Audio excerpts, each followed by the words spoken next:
कि अजन के वक्त कुत्ता क्यों रोता है।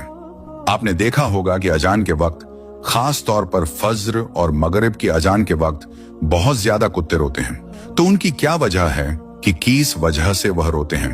प्यारे दोस्तों, हर कोई यह जानना चाहता है कि क्या वजह है। अजन होते ही कुत्ते रोने लग जाते हैं और अजान पूरी होते ही खामोश हो जाते हैं, और ऐसा खासकर फज्र की अजान पर ही होता है। तो चलिए बताते हैं आपको कि इसकी क्या वजह है। दोस्तों, अल्लाह ताला ने जानवरों के अंदर एक ऐसी ताकत दी है जो हम इंसानों को नहीं दी है। जबकि अल्लाह ताला ने इंसानों को अशरफुल मखलूकात बनाया है, यानी कि तमाम मखलूकात में सबसे बेहतर बनाया है। लेकिन अल्लाह ताला ने इंसानों को वह ताकत नहीं दी जिससे वह आसमानों या फिर चलते फिरते शैतान, बालाओं या फिर मुसीबतों को देख सकें। लेकिन यह जानवर उन्हें देख सकते हैं, लेकिन वो बेजुबा होने की वजह से वह इंसानों को नहीं बता सकते हैं। लिहाजा वह ऐसी आवाजें निकाल कर इंसानों को खबर करने की कोशिश करते हैं। तो जैसे ही अजान शुरू होती है, खासकर फज्र की अजान हो, तो जितने भी शैतान और बलाएं होती हैं जो रात के वक्त ज्यादा निकलते हैं, और अजान की आवाज सुनते ही वह तमाम शैतान और बलाएं वहां से भागना शुरू कर देते हैं। यह देखते ही कुत्ते रोने जैसी आवाज निकालना शुरू कर देते हैं। और यह भी देखा होगा कि कुत्ता जब किसी इलाके में बहुत ज्यादा रोता है, और अगर कुछ ही दिनों में उस इलाके में किसी का इंतकाल हो जाता है, तो इसलिए लोग उसे मनहूस समझकर भगा देते हैं।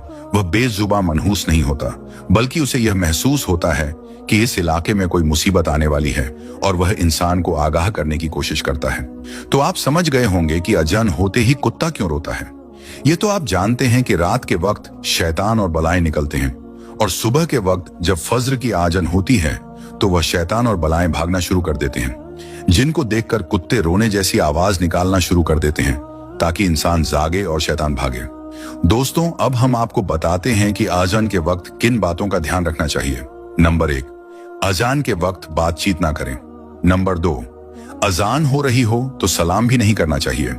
नंबर 3, अजान के वक्त कोई सलाम करे तो जवाब भी नहीं देना चाहिए। और नंबर 4, अगर कुरान की तिलावत भी कर रहे हो तो भी अजान के वक्त खामोश हो जाएं। नंबर 5, अजान का एहतराम न करने वालों पर अल्लाह पाक का अजाब होगा। और नंबर 6, अजान को गौर से सुने और हर कलिमात को दोहराएं। नंबर 7, अगर रास्ते में अजान शुरू हो जाए तो ठहर जाएं। नंबर 8, अजान के वक्त अजान पर गौर न करने वालों पर अल्लाह का अजाब होगा। नंबर 9, अजान के वक्त किसी भी तरह का कोई संगीत नहीं सुनना चाहिए। नंबर 10, अजान के वक्त औरतों को सिर ढककर रखना चाहिए। नंबर 11, अजान के वक्त कभी भी पैर पसार कर नहीं सोना चाहिए।